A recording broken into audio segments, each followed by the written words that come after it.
And there we go.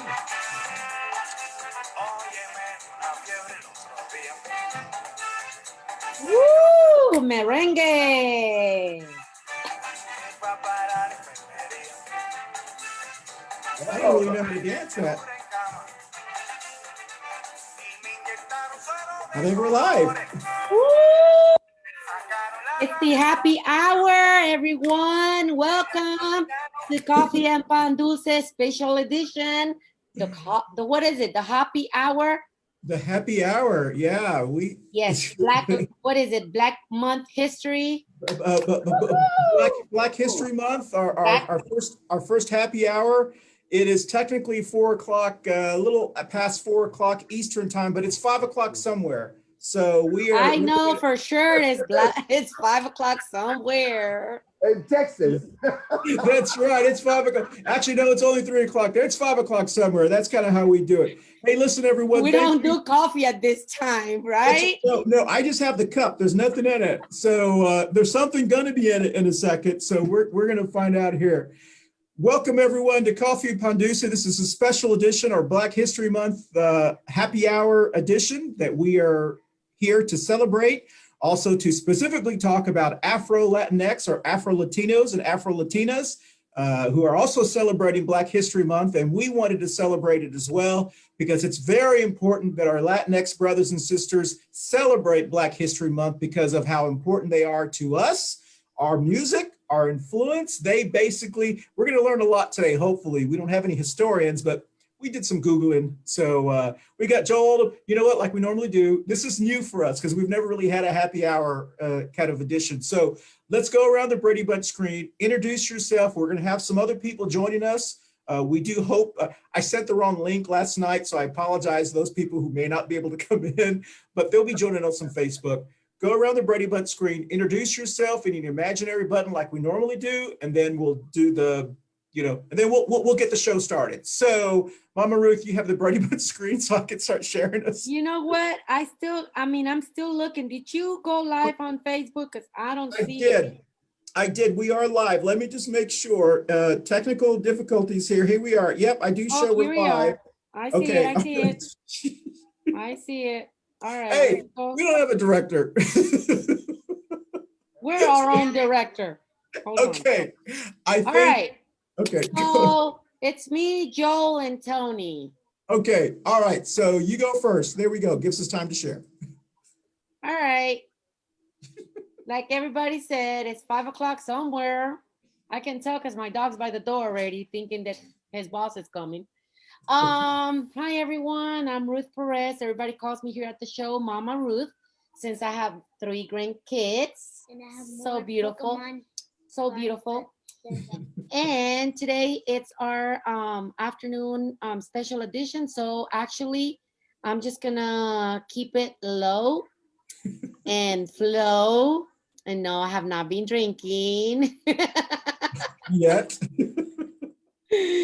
I'm a community advocate and I love sharing my experience and learning from our community and communicating and educating a lot of our community, especially our Latinos. Plus, I sit in different boards throughout the city and throughout the county. And what else? I'm a co-host here at Pan Dulce, Coffee and Pan Dulce with Mr. Christian Cano, almost going on 3 years already. So woohoo! We've been hanging in here. Everybody has left us and we're still together. That's oh my right. God, it's been a good while. We have about 100 and something shows already. Yeah. All right, Joel, you're next. Hello, everyone. I'm Joel Odom, community advocate, community organizer, Charlotte native. And, if I was to have a button, it would be Black Lives Matter. If I was to have a pen, it would be, get our kids, educational system together. It's just, there's so many things ever with buttons. I just, it's too much, but that's who I am. That's what I do. All right. All right.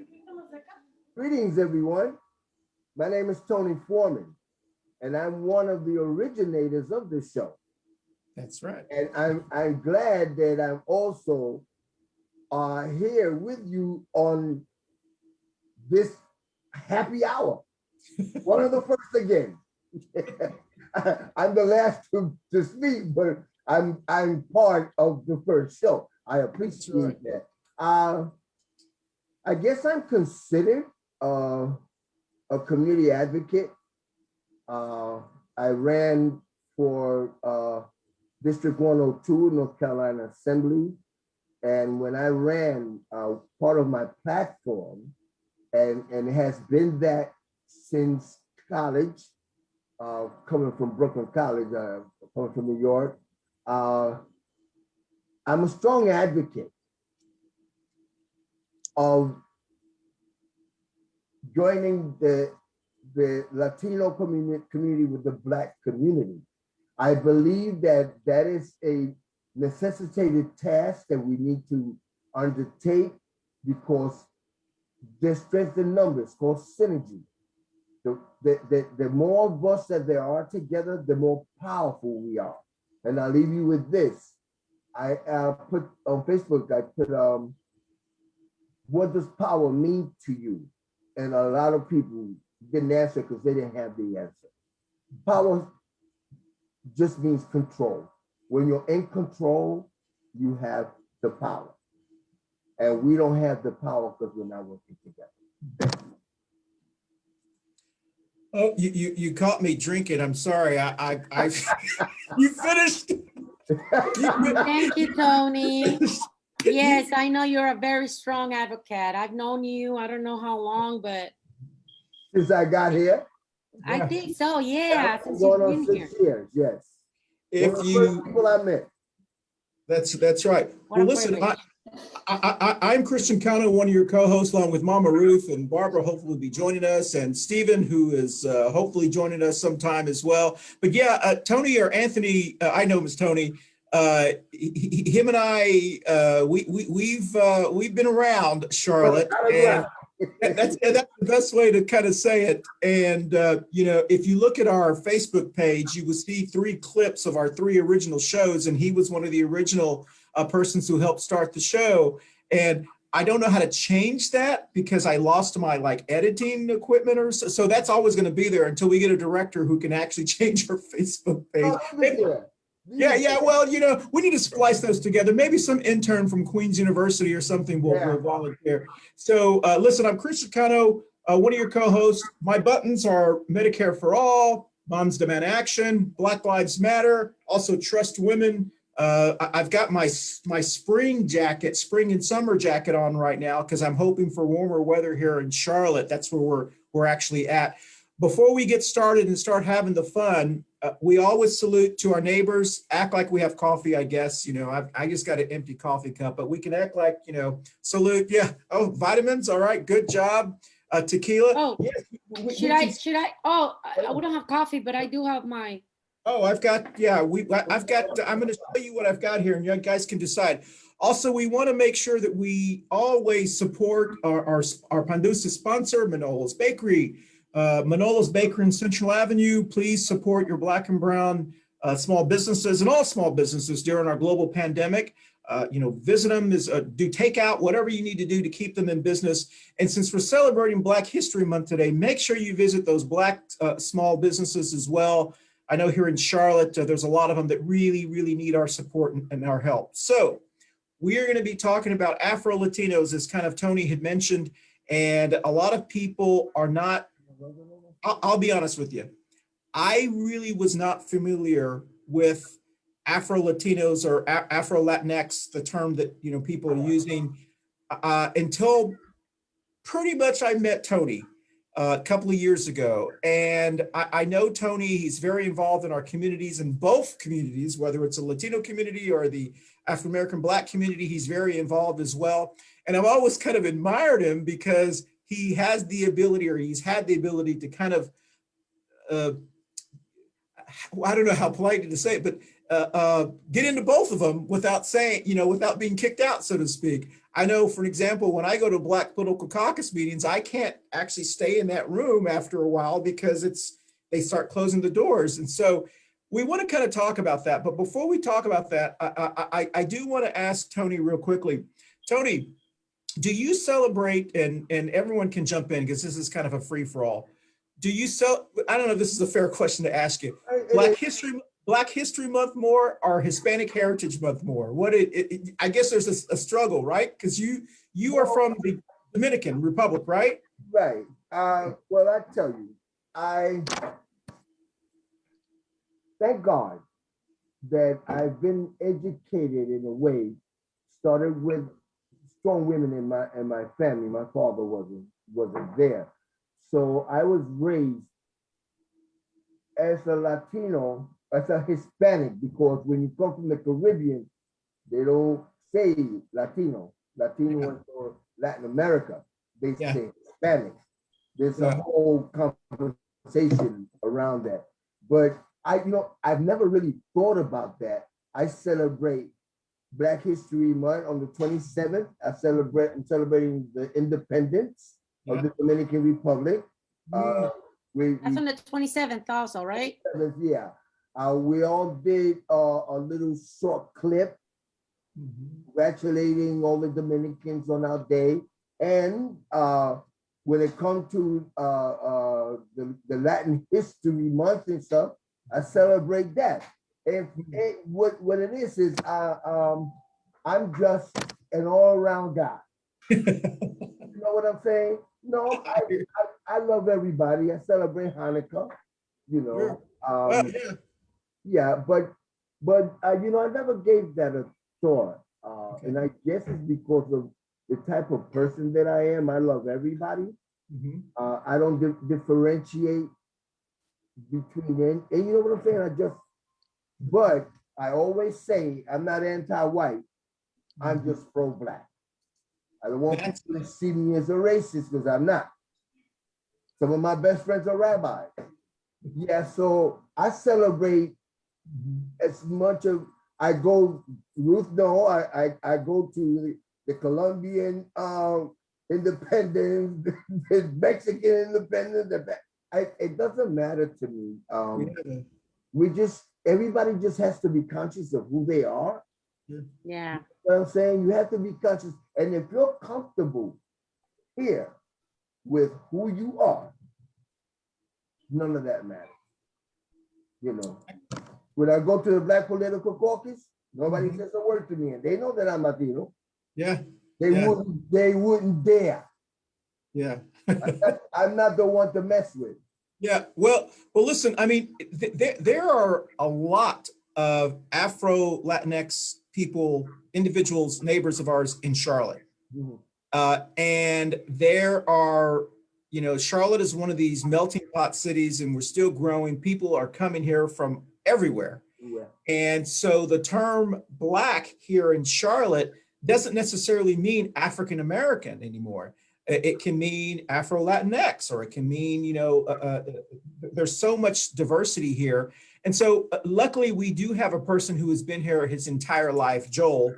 And I'm not sure if Joel, are you still on? He's probably grabbing a water, a Sprite or something, because I know he's only like 12 years old. So he can't really drink. He's not allowed to drink.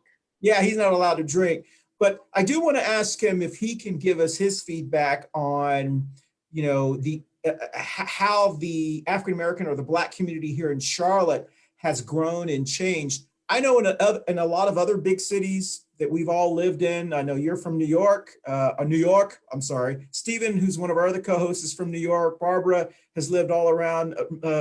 Mama Ruth, San Antonio, and other places in Charlotte. If I would have met Tony in my young teens, or actually maybe as an adult in Texas, I wouldn't have known that he was Latino.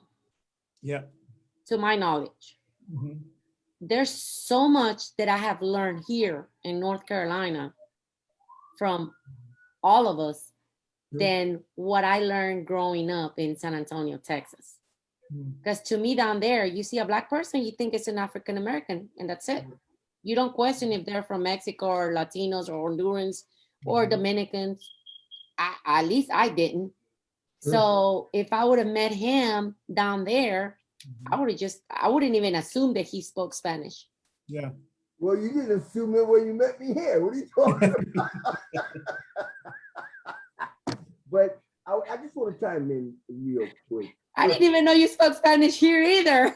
Yeah, you know, guys, I do a lot of studying. But I followed all the Black historians, Latino historians. At 66 years old, I have amassed a whole lot of history, a whole lot of experience. I mean, I've been chased by whites in New York when I first came here. The Black American kids, Afro-American, no, Black American kids, and I want to get to that.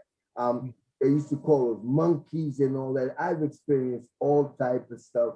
And at 66 years old, I have nothing but wisdom because that comes with time, education, and experience. You just don't become wise.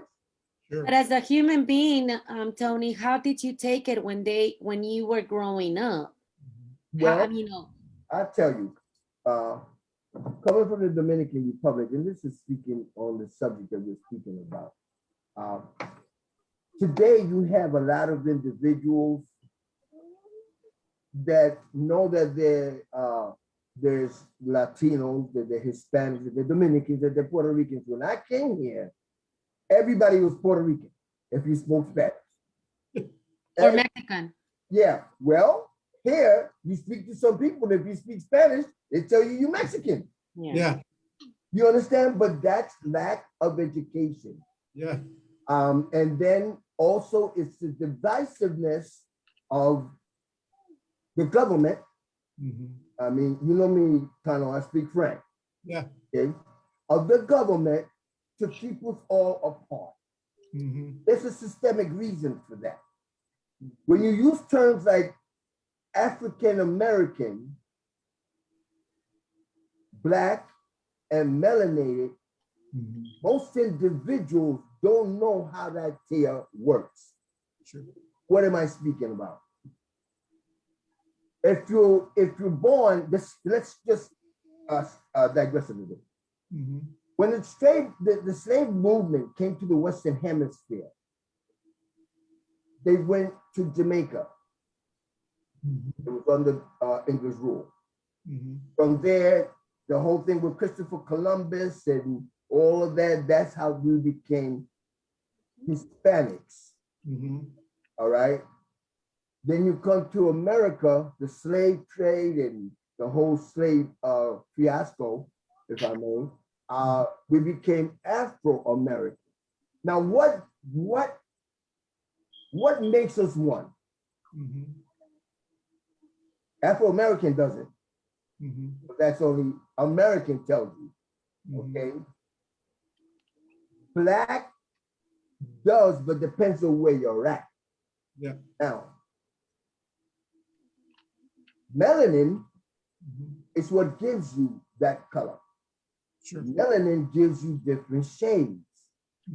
So if you're melanated, you're Black. We have African blood. It doesn't come from no place else. Yeah. But a lot of us, the history books are not going to teach you that because it's not. So that's why I recognize that I do have Black in me. That's for sure. Yeah. Sure. I mean, just as of my Afro, just by my color, I know for a fact, and I'm waiting to get to send out my DNA because I would love to know what's the percentage. Because sometimes, you know, as Latinos, we don't recognize that, and we kind of exclude We've been taught just because they're a little bit darker than us. But we do have to admit that we have part of their blood as well. Yeah, but you know, we've been taught that. Oh, you have in Cuba, you have a massive community of Afro-Latinos or Afro-Hispanics, whichever way you want to put it. I prefer Afro-Latino. And they're Cubans. My last partner, he's Cuban, and we used to have serious debates because even though he talked about his roots, that his mother was so dark and this and that, in the back of his head, he talked bad and seen African Americans as something different.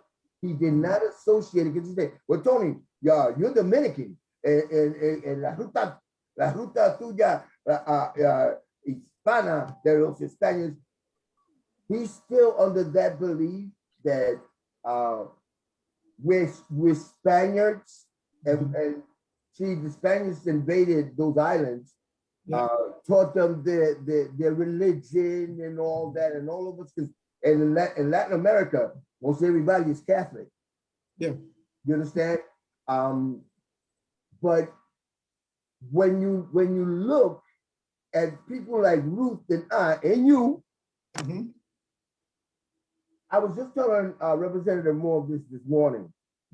We need to re-educate our people on the same thing. And I thank you for the show because it helps. And I hope that there's enough people out there listening to it that don't know and need to know the fact that you can go to the Black political caucus and you have an elected official stand in the room and say, we're not going to work with support Latinos because Latinos don't work with us. I think that's the most asinine, ignoramus, stupidest shit I ever heard. Coming from an elected official. Okay? Now, why can we just work together so that we can be stronger? Sure. The powers that divide us, we didn't cause that. Yeah. It was thrust upon us. That's interesting you're saying that, because I want to bring Joel in, because Joel has been here his entire life, and I joke about how Joel's only 12 because he looks so young, but he is young. And Joel, I'm sure what I understand until Charlotte really started growing, the first burst was the 80s, right? When the banking boom really kind of started, and he was born. Yeah, he was probably not even born then. And then there was an influx of construction workers, many of them Latinx, who came here and they were invited because they needed the labor here in Charlotte to build these skyscrapers and these buildings and these houses. And that was really the first kind of wave here in Charlotte. And then you had a second wave that happened about 2010. After the bottom dropped in 2009, a second wave. It's kind of currently going now. It's been going on for a long time. So there's been two waves here of individuals. And Joel, I mean, have you seen the difference, or is there much of a difference within the Black community tell me, have you seen that here in Charlotte as they've seen in other areas, or what do you want to add to this? Is there a difference in what have I seen in what in the Black community regards to? Have you seen the difference in, I guess the best way to put it is, for many years, I've always thought of the Black community as African-American. I mean, really. And then it seems like there's been a term change to Black, because there's not just African-Americans, there's Afro-Latinos, there's a lot of different varieties in the Black community, people from different countries, different origins, different regions, Puerto Ricans, Cubans, Dominicans, Haitians, all different individuals, Brazilians, Guatemalans that we talked before the show. I mean, have you seen that influence here that much, or what have you basically seen? I know that the subject of ethnic label it can get touchy sometimes. I don't have a problem with saying I'm African American or I'm Black, you're Native American or whatever. The main part, it doesn't really bother me so forth with the name, but some people don't like to be called Black because some people are darker than others, and so it can be a touchy thing. Some people don't want to say African Americans. They say, well, I'm not from America. Sure. Yeah. But it's just a sensitive subject. And with that being said, when everyone, I always look at it like this, and this is how I always feel about it. When it comes to labeling oneself as a place, African American or Black, I take pride in that, and I've always seen myself as an African American. But when you say African American with your history, I see myself. I look at my ancestors, and see, be smart enough, and you have to be wise enough to say, well, a parent, there's more than just myself, and my people came from across an ocean, and so there's two parts in my DNA. You have African, and you have the parts that's here, but they're also indigenous, and so you just have to say that your DNA spans. If it ever came back that some of my family members could be from Haiti or could be from the islands, I don't see myself saying, well, I'm just, I never really get down with that, but it is a touchy thing. I've met people that say, they are Jamaican or Dominican or whatever, and they don't want to be called Black, or they don't want to be called African American or something. It's a very sensitive subject. And, I find it easier to try to just avoid the subject because it can get touchy. Because to me, in my eyes, like I said, with common sense, they say they're Jamaican. And there's nothing wrong with that. But if you colonies and you always know, like I'm African American. This isn't my my birthplace. I'm from another, just like that. And that's how people, it's just a touchy thing. I stay away from it. I could, you made a very good point, Joel, and I thought about this also. And this show is really supposed to be as a celebration of Black History Month, to show the diversity within the African American Black community, not only here in Charlotte, but everywhere who watch us. We have people from Atlanta, from Miami, Philadelphia. We have people that watch us all over the country. And I know they have gone through things that we are just now going through. And, we always talk about this show, how many times people in Charlotte think that we're the only ones going through these, the challenges. We're like ground zero for so many issues. And, we don't have to reinvent the wheel. We just have to look at other cities and how they have grown through this. But I would imagine there would be some concern if you are a native of Charlotte from a family from an African-American family who maybe was from Brooklyn, the Brooklyn area, and then your family has been here a long time, and descendants from people who were brought here forcefully. And then you have individuals from maybe even Afro-LatinX individuals that don't understand that struggle, because even though they were brought here to Haiti, to Dominican Republic, and to Mexico, now that I've learned, to Brazil, one of the largest slaves were brought there at the largest amounts, and they were the very last to end slavery in Brazil. And I can imagine if they've moved here and they're Afro-Latino, that they don't understand the African-American experience as much, because they just come from a different, I could see how that might be. So the reason I'm saying that is because, and Tony, maybe because you're from New York, I'm sure they dealt with that same change in dynamics when Puerto Ricans who are Americans, or people from other countries started to come here who were Afro-Latinx, and they started to come into the community. Was there was there tension?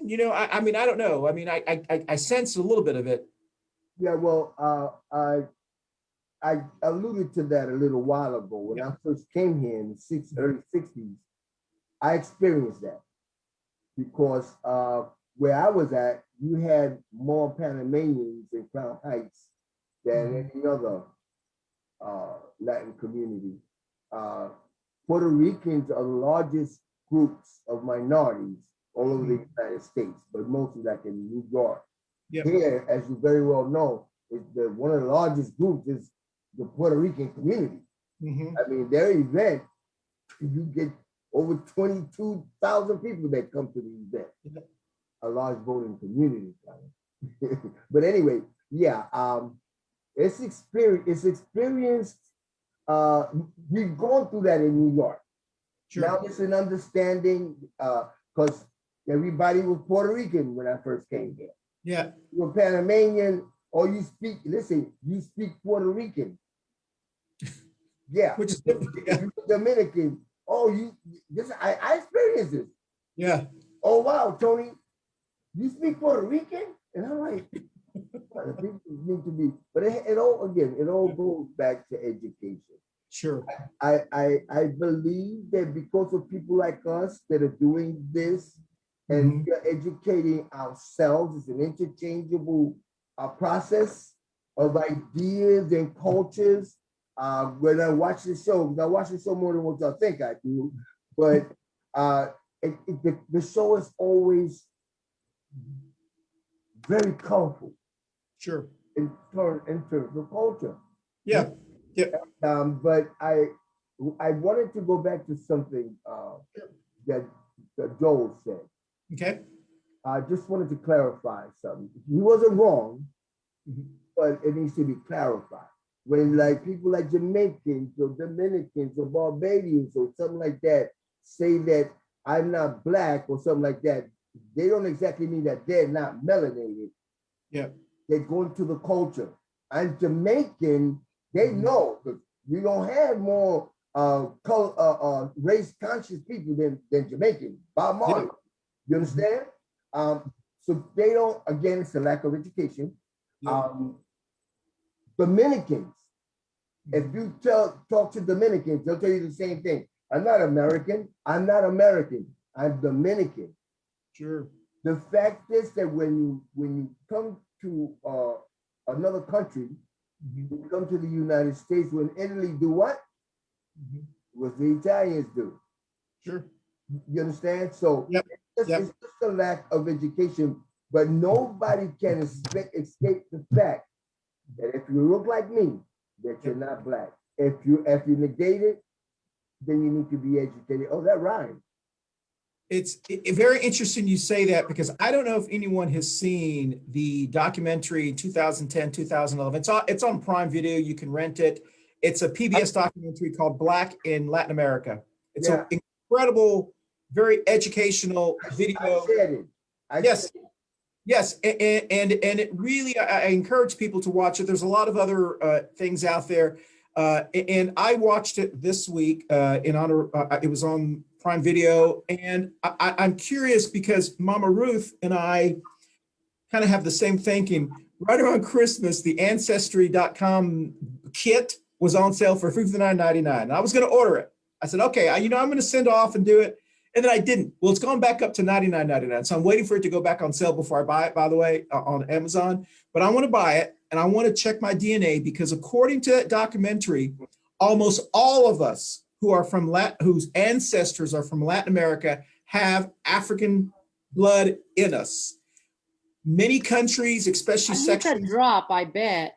Yes, well, but this is what's so interesting is that many sections of Mexico, they have tried to breed that by breeding with Spaniards or indigenous individuals. Yes, they've tried to whiten themselves, so to speak. But we all still have African American, or mixture. It's called Mexicans. We're a mixture of blood there. So I'd be very interested to find out what my mixture is. And this is interesting because what they said is, it's interesting, in the United States, if you just have one drop of black in your blood, white people consider you black. Yeah. In Latin America, you can have one drop of and for many people don't consider them black. They consider them something, whatever. What was the word? It was yeah. There's some different terms they use. Taino, it's an Indian. It's a. That's the Indian. Yeah, that's a native. That's a native. That's a native from Puerto Rico and from Haiti and Cuba, correct? Remember, the Dominican Republic in Haiti are part of La Hispaniola, which is one island. Yes. There's several islands that are like that. Sure. Now, if you want to call yourself as Latino, black person, they don't call you a black person. They call you mestizo. That's what I was going to say. Mestizo, there's another one. It's another word to call black person. Sure. Being Latino or color, dark skin. It's called mestizo. Let's let, hey, Joel, jump in real quickly. I know you wanted to say something. Oh, well, I want to say, well, they've done studies even in a Chinese doctor, and they did a trying to prove that Asians had evolved from their own Homo sapien, that they didn't come from any African origin or anything like that. They had their own person, and he DNA tested, I think, over 100,000, and it came back that they all had genetics of African descent. Oh And yeah, that's anyone would this goes back to just knowing knowledge. All life, started in Africa, and only one people. There's different shades of people, but there's only one people, and yes. only one race. And so, that's why I've really never got touchy about who I am, because I seek pride in Hispanic history. I seek pride.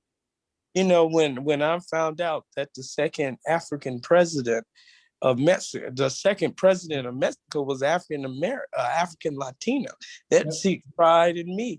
And, when I find out that there, first colleges in West and Africa, you have Timbuktu and you have North Morocco, you have a lot of stuff that you have to take part in because it is a part of you.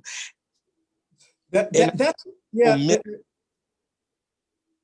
No, Joel, and that's to me is what is so fascinating about learning all of our history and talking about this cross cultures, cross heritages. What's so fascinating is how much we really have in common. Other than some of us may be a little bit lighter or darker or different shades or different hair color, we all have a lot in common. And one of the things I want to talk about real quickly, because we're going almost at 5 o'clock here, and we wanted to go a little bit over if we can. If you guys want to, you're welcome to, since this is happy hour. And I'm about to pop open a Mexican beer. Anyone who's ever heard of Modelo, it is one of my favorite beers. And hopefully Mama Ruth and I will have a shot of tequila at exactly 5 o'clock. I've got my my lime ready. Music influence. Real Mexicans don't need no lime. Well, you're right. Okay, all right, I'm turning red here. So the music influence in the United States all derives from the African culture. And it is so interesting to me when I see people who are celebrating, and those who saw the PBS story about country music, he only gave a little bit of part of Latinx and African influence to country music. All of that is derived from African music somehow, from West. So what the reason I'm saying this is because what we call Tejano music in Texas is a mixture of polka music and kind of country music. There's a combination of that. And as I've done my research and looking, and I went back and watched that again, and I did the research, Meringue is a music that came from West Africa. It has a lot of drums, went to Haiti, Dominican Republic, Jamaica, a lot of them, it's been very influential, but it also went over to Latin America, specifically Mexico. And I'm gonna play for you, and I hope you would be able to hear this. This is what they would call authentic merengue music. So if you'll listen and tell me if you can hear this.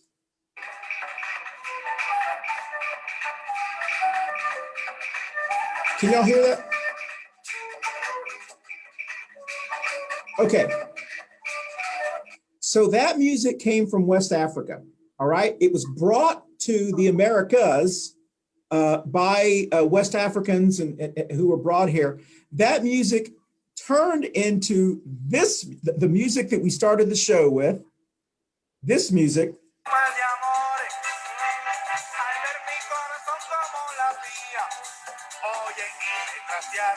Now, that's called merengue, that type of music. And then there's another that derived from that also, it's called cumbia. So anyone who's ever been to a quinceañera or a wedding or and whatever, they know what cumbia is, and this is actually cumbia music, which is derived from that as well.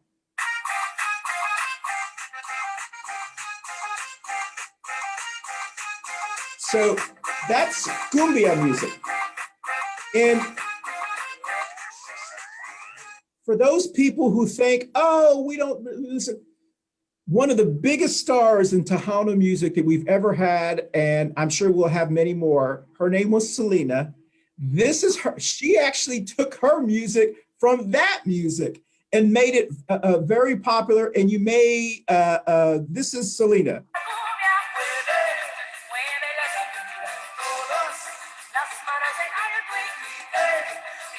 Which eventually, so anyone who knows Latinx music, especially from Mexico or Texas or California, of course, this is her big hit.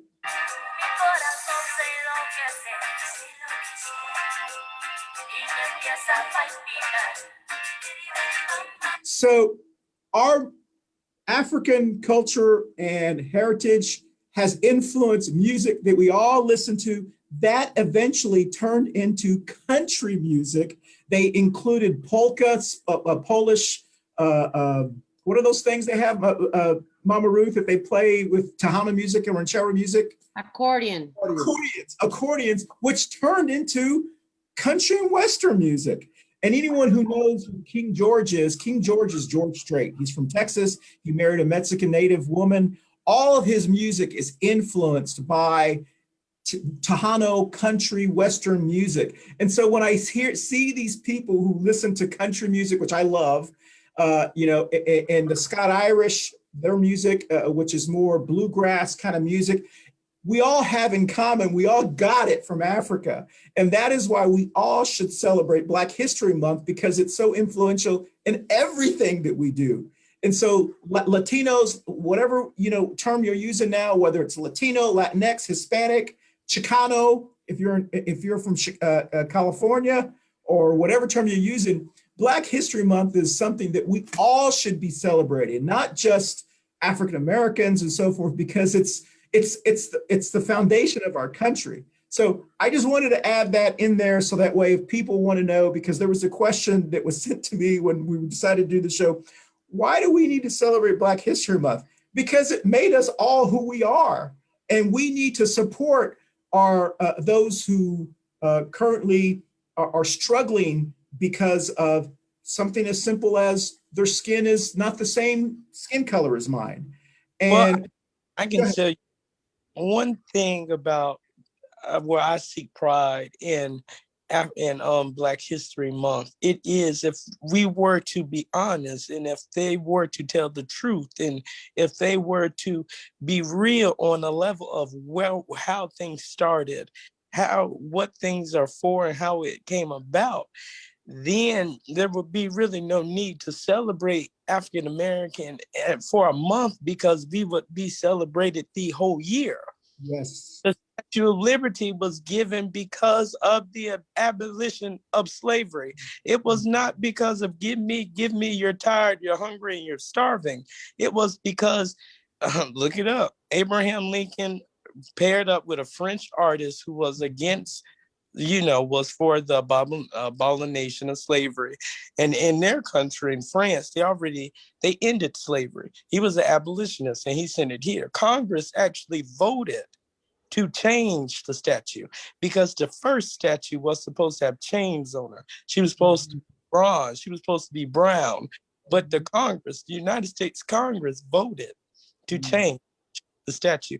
But the artist fought for the chains to still be on the statue.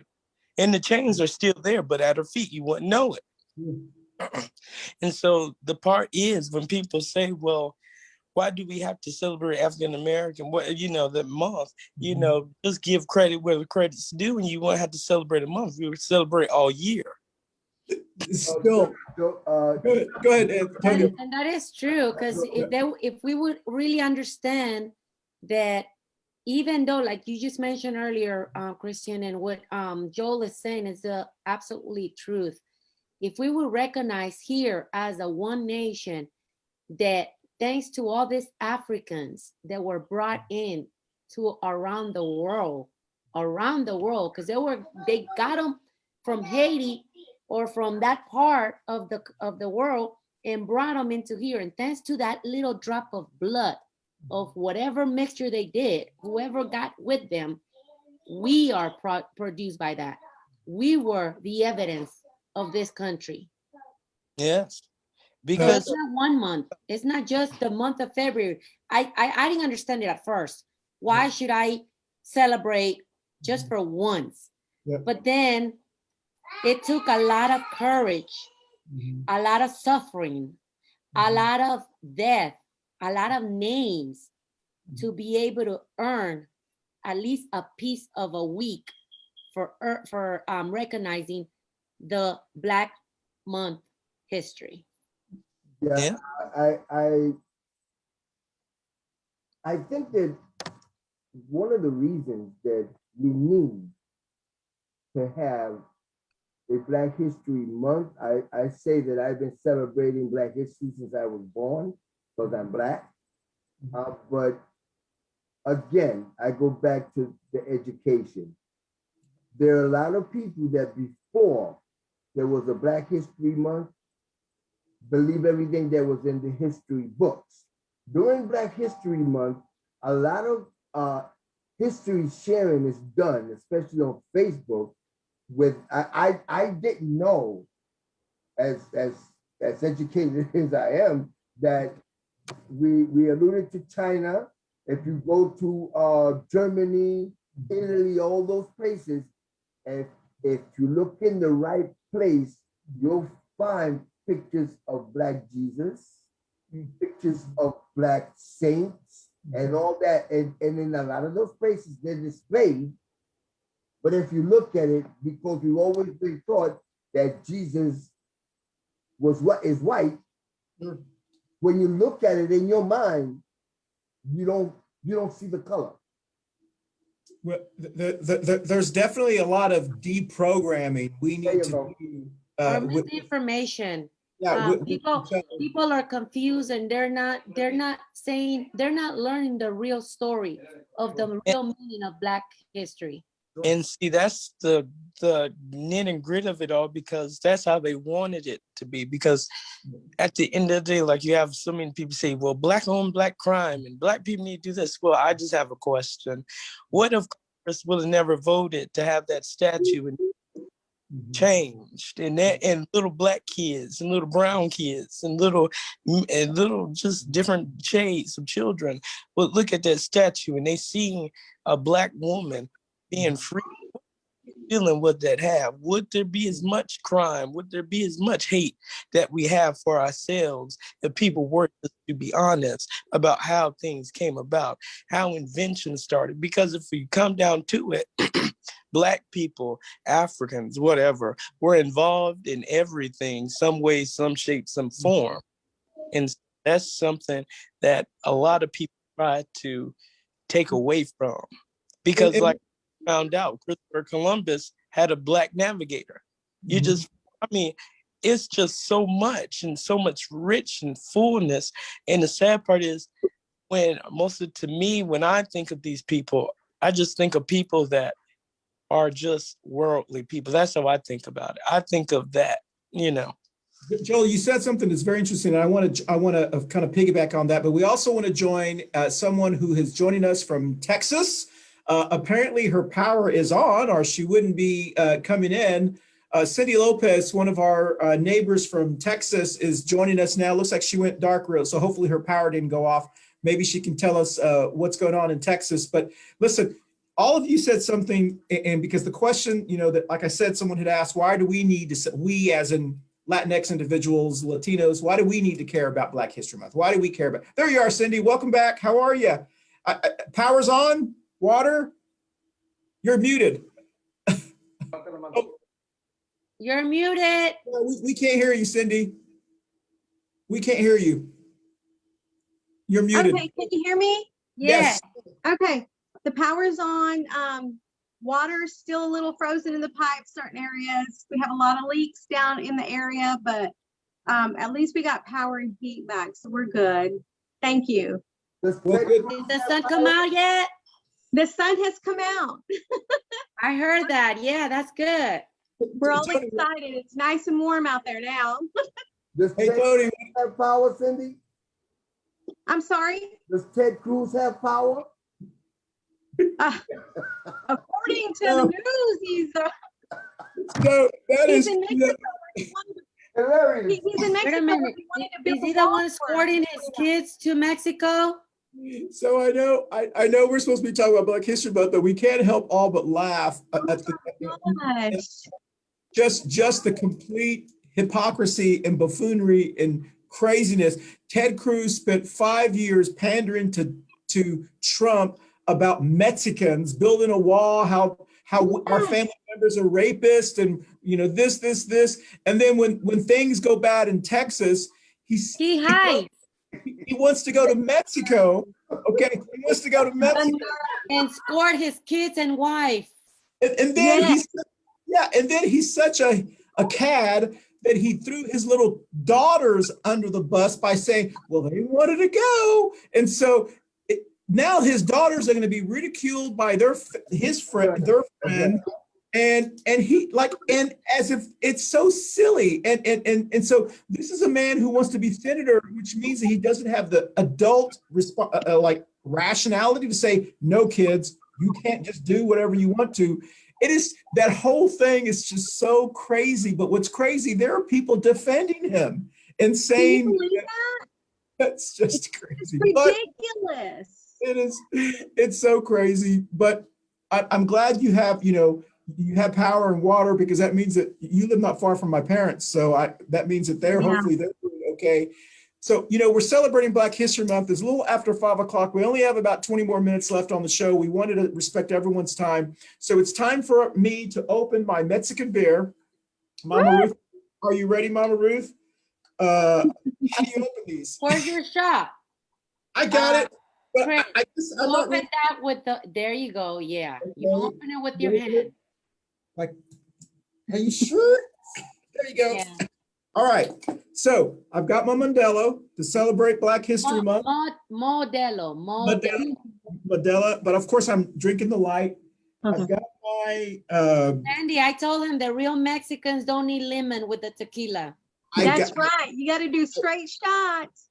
All right. So here's in celebration to Black History Month. We want to celebrate all of our Black brothers and sisters, African-American brothers and sisters.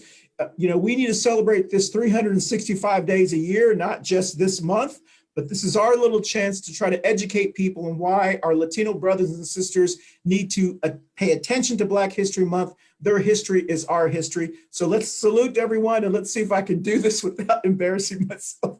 Ready? Here we go.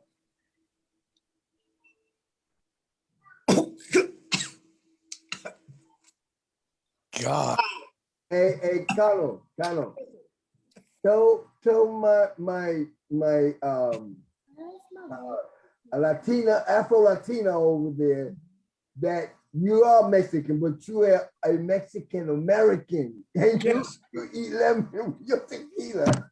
Yeah, listen, Shot. I went through a phase in college where I was doing tequila shots. I don't know how I survived. I can't do shots at all now. I think it's probably, I mean, I'm like, so I'm fortunate where somehow I burnt myself out in college that now all I can drink is beer and maybe vodka with, something sweet or whatever. But this is really good beer, by the way. So listen, let's get back to Black History Month, because this is really important. Something that Joel said. As an LGBTQ person myself, and I know everyone is members of different groups and so forth, I've always said that the goal of gays in America should be never to have to celebrate Pride again. When we have Pride parades, the goal should be one day we don't have to do this anymore. Right.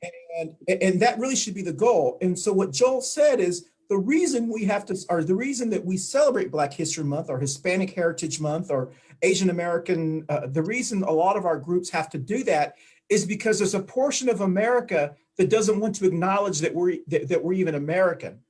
And it's no different than when Italians moved here, how they wanted to celebrate Columbus Day. Irish Americans wanted to celebrate the Scott Irish. here, all German Americans, Oktoberfest. The reason we do this is because there's portions of America that have forgotten they're immigrants, and Right. they also celebrated it. So do I think we'll ever get to the point where we never have to do it? No, because I think there's always going to be these individuals who, once you're one or two generations American, you forget, and then you don't like everyone else. That's right. But I really think as Latinos and Latinx individuals, especially what I've learned here in Charlotte, we've really got to embrace our Black brothers and sisters and African American brothers and sisters, because their history is our history, and their DNA is in my blood now. I'm almost positive now that I've seen that when I do my DNA test, because of where my family is from in Chihuahua, Mexico, but also in Mexico City and some other areas. I know that we've got, and that's something that I would be so proud of, because that's a wonderful thing. So it's important to celebrate that. I mean, I think when you come from a place where creatures, a being created something that elephants and rhinos and crocodiles, I mean, whales and creatures and lands and I mean, it's a pride thing. I mean, I don't understand why you wouldn't seek pride in that. And that's why it's important within our Latinx community, because there is racism and bigotry in our Latinx community, even Spanish-speaking Latinos and Latinas who are here, who don't like, who have prejudice against certain other races. And we've got to educate them. Spanish media needs to educate them that they have African in their own blood, and even, I hate to use the word white Americans, because that's just, I don't know if anyone's really white. Everyone's just mixtures of something. But we all have to celebrate that. And so this is really an important time here in Charlotte and all around the country with our new president, that hopefully we will be able to embrace these things with each other and come together, because we all have so much in common. I mean, anyone who listens to country music should also appreciate Tejano music, or Meringue music or cumbia. It's all intertwined. So our cultures are so alike. There's so many coincidences. I mean, just so much that I can say, I feel like, I mean, the closeness of family units and, the beliefs of the way the mothers just thrive on the sons. And, it's just, I feel like there's so many alikes to our cultures. Well, and Joe Biden said, the other day during his first TV appearance, not TV appearance, but his first town hall, where it's he addressed, and I would have never thought he would have said it, but it just shows you how dangerous getting ready to get. He said that when they asked what is the most dangerous to American democracy, you have the president of these United States say the Ku Klux Klan, ex-military and police and stuff like that. When you have a white man that's 78 years old now, he knows, said that the most dangerous threat to America's democracy is white supremacy. It tells you that we are getting ready to hit a breaking point, because at the end of the day, the word melanin, at the end of the day, anyone sleeps with somebody of color. If you make the child is going to have color. So white is going in the negative. The white genotype is going in a negative descent, because as the president said, like he said more integration, more interracial relationships, more different dynamics in their ethnic changes. So, and even when he said that older people, he said he included stuff, we have to step back. You're talking about a new wake of in generations, And so the times are changing, and what we're seeing is just a bunch of people not wanting to let go. Yeah. That's true. I tell you, I seen the change when Colin Powell came into government, Condoleezza Rice, and then you had Obama. Now you have Kamala. not just a woman, but a Black woman and Asian descent woman, father being Jamaican. There is a change. It's close, and the insurrection was because of white supremacy. Yeah, That's right. And we have to be clear about that. That's Tony, right. yeah, Tony, what you said is so important because back in 2016, when President Obama was president, go ahead, Joel. You want to say something? No, I have to go. Oh, okay. Well, thank you, Joel, for joining us, and we'll have to do the promo without you. Good seeing you. Thank you, Joel. Back in 2016, the FBI and the intelligence agencies had already determined, they were asked, what is the biggest threat to America and American democracy? And as far back as 2015 and 2016, they said homegrown domestic terrorists, white supremacists, white nationalists were the biggest threat to us.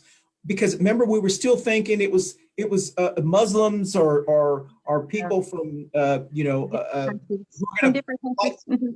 Exactly, and no one would really admit it because it was great to have them as they were the enemy. They were the enemy. They were the enemy, and so it wasn't until Trump never obviously said it, and and everyone knows. So we knew back then. So the fact that we have a president that's finally admitting that. I think that's very powerful to your point, Joel and Tony and everyone else. It's powerful when the person who has the loudest or the biggest soapbox in America acknowledges the biggest threat to our democracy is white supremacists and domestic terrorists. It's important. And the reason, and this is important for Latinos and our Latinx community, the reason that continues and the reason it's systemic is because Latinos remain silent when their white friends say it. Agreed. When their white friends who they work with, who they do things with, the second and third, especially in Texas, and I'm kind of pointing to Cindy because Cindy knows this. Agreed. In Texas, you have a lot of Tejanos that talk white and are white as in they celebrate their heritage, but at the same time, they're around their white friends and they make jokes or they do things and they don't say anything. That's right. Silent.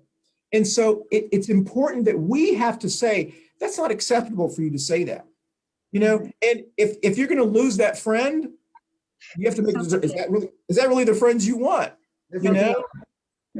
And the Dominican culture, and I argue with them when I worked for Congressman at Towns for those 10 years doing immigration, I learned something that I didn't know. And what is that? When you're doing immigration applications, sure, I'm only going to speak about Dominicans, though I know about the rest, but I'm keeping it in the eye. A lot of Dominicans, when they're checking ethnicity and race and this and that, they put white. Over there, they think that if you say white when you come to America, that they're going to accept you in another light when they don't know that it's not that way. Okay. Their passports, when they're coming over, they check white. Yep. They know they're Dominican, but they think that's going to put them in a different position. Why? Because the propaganda around the world, and that's another thing that people don't want to touch or speak on. The propaganda around the world is that African Americans are dangerous, they're thieves, they're lazy, and that's spread over there. Why? Because see, when you're talking about a subject, you got to look at it. Sure. You got to look at the whole picture. Mm-hmm. Why is that done? Propaganda is a very powerful tool, especially used by Hitler. It's a very powerful tool. But it's a very powerful tool here. As long as you keep us apart, we won't have the control. But if you look at all of us as a whole, we're the majority, not the minority. Yeah. We almost every show we do. This is our 123rd show now, right, Mama Ruth? I think 123 shows. Every show that we've done for the last 2.5 years has been about the power's biggest threat is us working with each other. And That's right. they would do everything they can to keep us separated. And we sometimes fall, I've been guilty of it as well. When I grew up in Texas, I was told, I tell the story all the time. I was told, assimilate, fit in with them, Don't mix with those Negroes. I don't want to say the real word. But yeah, but the great thing is we have the ability to change it.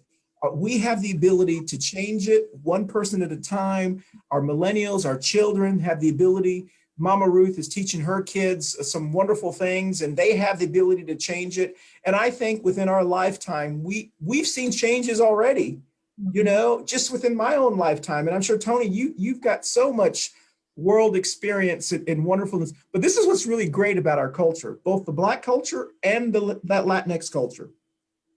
And this is why I think having both cultures together, to me, is just a special thing. If that's something you have, the Black culture really celebrates their seniors, their elders, and what they've been through. Oh, big time. Our Latinx culture celebrates our elders and our abuelas, and that's something that we're just taught to do. I was taught never to look at my grandmother directly in the eye, just out of respect. And grandma is always the head of the family, no matter what. But the similarities are so yes, indicative of the relationship that we have with each other. I know my grandmother lived to 90. My mother's the head of the family now.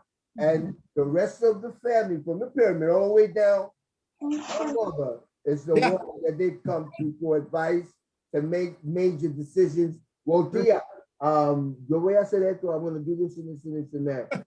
And I wanted to let you know that you tell me what you think, and I need your blessing. That's just the way the culture is. And that comes from Africa. Sure. So listen, we don't have that much time left. We have less than 10 minutes left. And I want to bring Mama Ruth into this because she has, she's got, 100 boys? How many kids do you have? I mean, it's just. There's 102. She got a lot of boys. I might end up having 100 more. So Mama Ruth's got, 5 boys? And then she got her grandkids as well.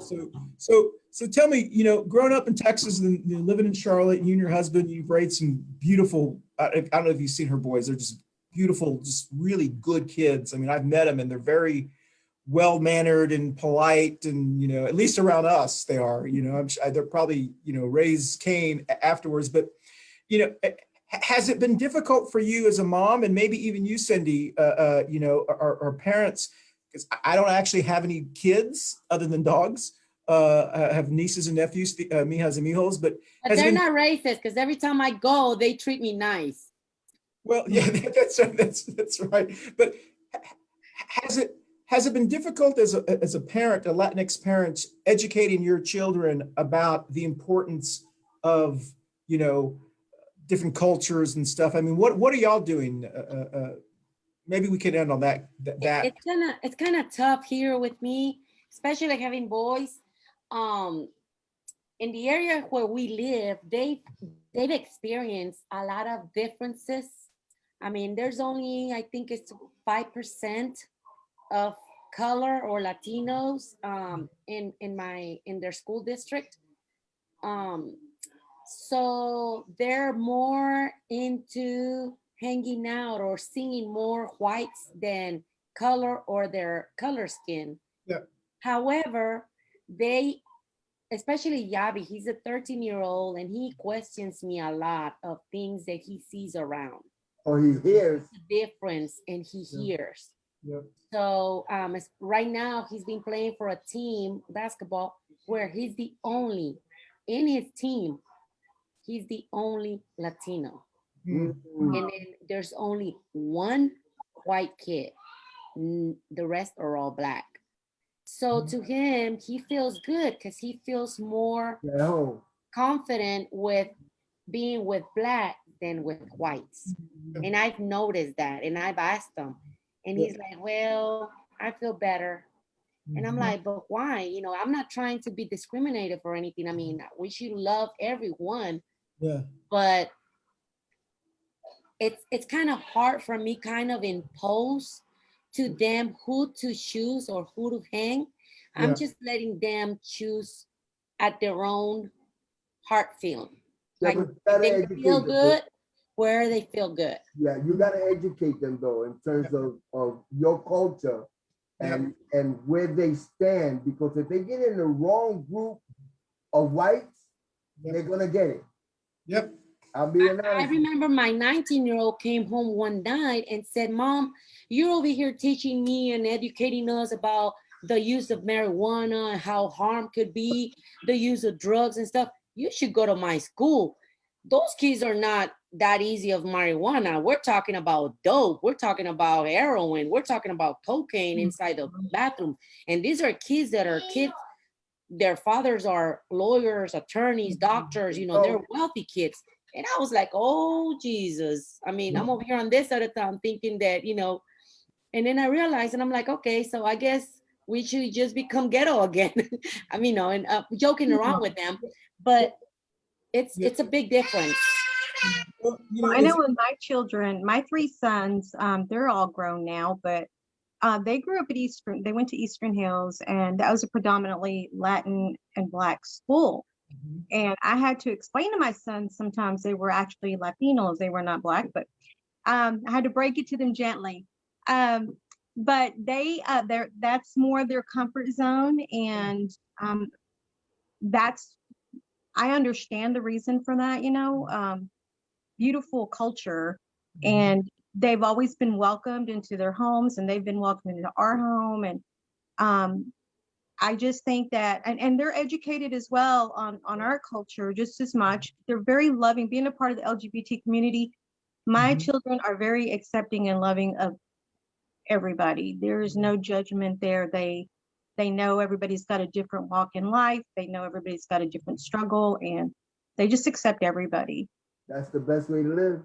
Well, you know, and for our viewers who are watching us around America, just to let you know that Cindy actually lives in Texas. She doesn't live in North Carolina. So it's interesting for you to say that, because when we hear, because, you know, I grew up in Texas, you know, Cindy doesn't live very far from where my parents live in Meadowbrook.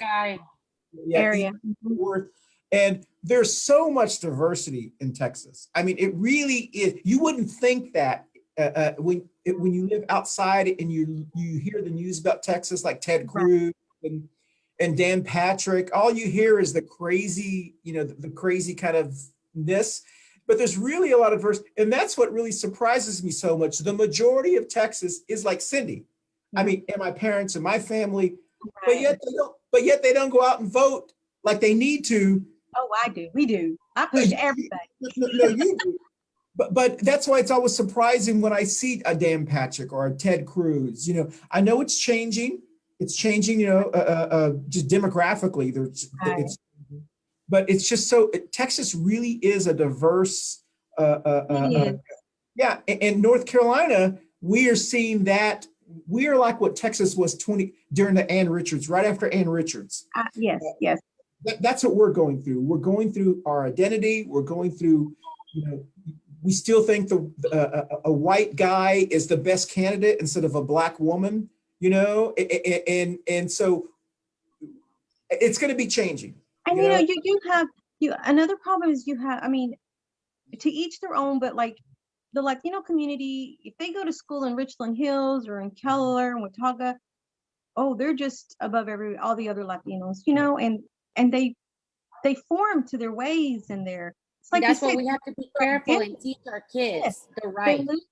That's right. They lose their identity, you know, and go ahead. I'm sorry. Yeah, no, you start to assimilate. And yes. That goes back to culture, education, what's being taught, what they're hearing, what they're experiencing, and that is something that when it comes to your kids. And then it has to do a lot with socioeconomic as well. No, but that just the fact that we have to have this conversation, that's included in it. Yeah. You understand what I'm saying? Some parents are able to send their kids to what they consider better schools. Sure. But it's not so much that the school is better, but it's just that the education is worse. Yeah. It's what Right. they're teaching the That's kids. what it is. Mhm. You know, because if you were teaching, when I was running, I one of my platforms was to teach true African American education or African education, to put it in the system and the curriculum in New York City. They're working on that now. The bill is before the assembly, and I think that if true history was put into the school system, we won't have to have these conversations. Yeah. Right. You know what I'm That's saying? true.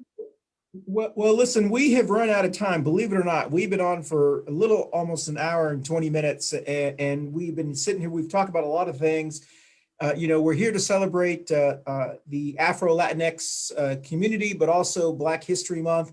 And hopefully we've shared why it's important for all of us to celebrate Black History Month, which we still have another, hopefully you will educate yourself on the Black history of America, but also maybe even within your own family, which is what I have been doing over the last week since I saw that documentary.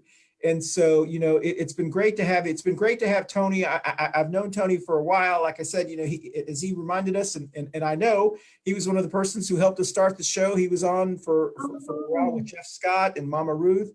And it's been great, having everyone on here. So since we do respect your time, it is Friday. I'm sure everyone has things they need to do. And those who are watching us on Facebook Live, thank you so much. But also all of you who watch us later on Facebook Live, but also our Facebook and also on YouTube, we want to thank you for letting us have the opportunity to share with you our celebration of Black History Month and the Afro-Latinx community. Educate yourself on, Afro-Latinx individuals and Black history in general. And so I want to thank everyone. We're going to go around the Brady Bunch screen, which I believe it is Mama Ruth, Tony, and then Cindy. Tell us where you're going to be. Now, we'll be back again for our regular time next week, which is going to be a very interesting show. I'm really kind of nervous about this show. I don't know if you guys remember next week's show. It's called White Women, the Queens of Racism. And we're going to, as we said on this last week's show, we're going to talk about a topic that is taboo here in North Carolina and in Charlotte. Sounds like a Jerry Springer show. Well, it kind of is, and like we said on the last one, we kind of explained on Wednesday, we always have this vision that it's the white man that's the racist. Whenever we think about racist, it's always a white figure, a guy in a hood or whatever. And what we found in North Carolina, and as recently as the crazy woman in Congress from Georgia and the other crazy woman from Colorado, these white racist women, are they really the ones who are pushing racism and bigotry? Are they the ones teaching their kids that Black and brown people are dangerous and so forth? I'm not saying that white men are just people in general. You don't have to be white. You can be, there are a lot of Correct. But this is a topic that white women have gotten a pass. No one has really held them accountable because they're just women. But here in North Carolina and especially in Charlotte, there's a lot of moderate women who live in the suburbs around Mama Ruth, around all that areas that remain silent and push the racism as well. And the reason we wanted to talk about this is because even within our own Democratic Party here in North Carolina, we have never elected a person of color as our state chairperson. Wow. And the majority of voters who are Democrat are of color. And so we've got to change that. We've got to talk about that. We've got to talk about these. Here in Charlotte, for an example, I don't know how many precincts we have. Over 50% of our precinct chairs are white women. Oh, Yet, wow. I didn't know that. We've only had one Latina conducting a precinct. Yes. And that was Olma, Miss Olma. That was the only one that I've ever heard that she has been in there. And Wow. I'm not suggesting those precinct chairs are racist. Right. Progressive. What I'm saying is the systemicness is what they need to be able to acknowledge it and step back and say, I'm going to promote a black or a Latinx person or a young Asian person as precinct chair, because that's how we change the state. We changed the state just like Georgia did. When I was in Georgia helping for the Senate race, and I talk about that, for 2 weeks, I was in corners with older white women, very progressive, and they understood in order for them to win in Georgia, they had to step back and let the younger black and brown people run the show. And in North Carolina, the only way we're going to be able to do that is we have to admit that we have people in this state that are still racist. And it's like we call it the bless your heart racism, where they're not being faced. They just say, bless your heart, where are you from? And that is their way of politely saying you don't belong here. So that's the show. Go ahead, Cindy. You want to say something, or I don't know? No, I'm just laughing. I'm listening to your explanation. No, It's just but you cracking know, me up. always remember this, guys. Education begins at Yes. At home. Yes. Absolutely. Exactly. So Brady Bunch screen, Mama Ruth, Tony, and Cindy. Then I'll end the show with the music that we started with. And once again, if you're on this Zoom call, stay on so we can do the promo. We'll have to pixel Joel in as well. And thank you everyone for joining us on a Friday night for our happy hour to celebrate Black History Month, specifically Afro-LatinX individuals. Ooh, that tequila's kind of hit me right now. I don't know if you can tell, but it's no, we can't tell. So Is it the tequila or the Modelos? I think you drank two of them. I saw them. I think it's both. I mean, I'm about to start kissing my dogs here in a second. So it's like, you know. All right, Mama Ruth, you go first. Go ahead, Mama Ruth. Well, today, I'll be here at home spending the time with my family. Tomorrow, my son has his final basketball game. His team has been undefeated. They have not lost a game. So I'm excited about that. And just to let y'all know, heads up, today I finished my goal of 6 weeks. It was a challenge with other women. I didn't win the goal. I lost to them. It was a total of 18 pounds. Wow. So another girl won. She lost 20 pounds, that was really good. But hey, I feel great. Congrats. You look great. From 224 to 206, I think I'm done a lot better. Yes. So I'm very impressed and very excited of my big changes. Yes, ma'am. Yes. You'll All be right. too. I think Cindy, you're next. I'm just gonna, I gotta clean up. We've been living like pirates since we haven't had power. And then, I mean, we were without power for 36 hours. And some even more longer than what I was. Yeah. I mean, that's a whole other show. But it is. I cannot believe Cindy. Oh my gosh, Cindy. Yes. 70. 36. In 2021 in America, we had over like 4 million. I don't know how many people in Texas were without power. Is that just crazy? I mean, does anybody? I mean, I know they say the demand was too high, but mind you, we are one of the fastest growing states in Texas. Yes. And the last time this happened 10 years ago, you knew this could happen again, and it would. And you've still done nothing about it, but take off to Mexico. That's great. And we know who's been in leadership the last 12 years here. I hope, and I've jokingly said, I hope it's as terrible this happened, because there's a lot of people who, I think that like maybe 10 or 12 people have lost their life during the power outages, and maybe even more people who may have caught COVID because they had to go to people's houses. They're going to be recovering from this for months, and it slowed down their vaccinations. There's a lot of things that are going to happen that we won't know the totality, but I do hope the Tejanos, and I keep using the word Tejanos, because really that's who's going to have to change Texas. Yeah. The native Texans, right. The white Scottish, German, Scott-Irish, and New Braunfels and Waco area, the native Texans and the Tejanos are going to have to get together and get their chancla. It's going to be after the chancla revolution. They're going to have to go to the chanclas and take over the state, because because the craziness really, if you know Texas history, the craziness started to happen when people who moved into Texas Oh, yeah. and, And and brought brought all those old-fashioned beliefs with them. crazy, yeah, because really cowboys in Texas, I grew up in Fort Worth, are libertarians. They're more whatever you do in your life, that's you. You know, you meet them at Business, that's right. it was the ones who came in and became evangelicals and all these mega churches started. That's when kind of like the bigotry started to come. Anyway, that's in a whole nother show. We'll do a show on that. So Tony, tell us where you're going to be or this weekend or whatever you want to end. Well, I've been working real hard trying to close on this investment, a house. I've got into the real estate thing and stuff. You got to generate money when you retire. But I'm getting ready to go out and do the honey-do thing on my list. So I gotta go to Walmart and come party, and so I ain't gonna. But I'm just gonna, since the pandemic, I don't go out unless it's absolutely necessary. I have my wife with me. I have all that I need. I have my wife. I have CNN. Yeah.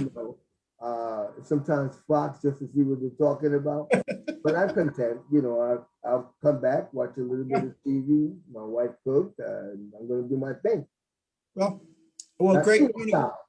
Yeah, Tony, it's great to see you again. Please come back. We're on every Wednesday. I know that conflicts with your schedule, but anytime you can, we'd love to have you back, telling us your point of view. And the next Wednesday, that sounds like yeah, that's going to be good. And you will have Barbara with us, who lives in South Charlotte with me. So it's going to be a great conversation. I know it'll be interesting. I've already gotten emails when I sent out the name of it.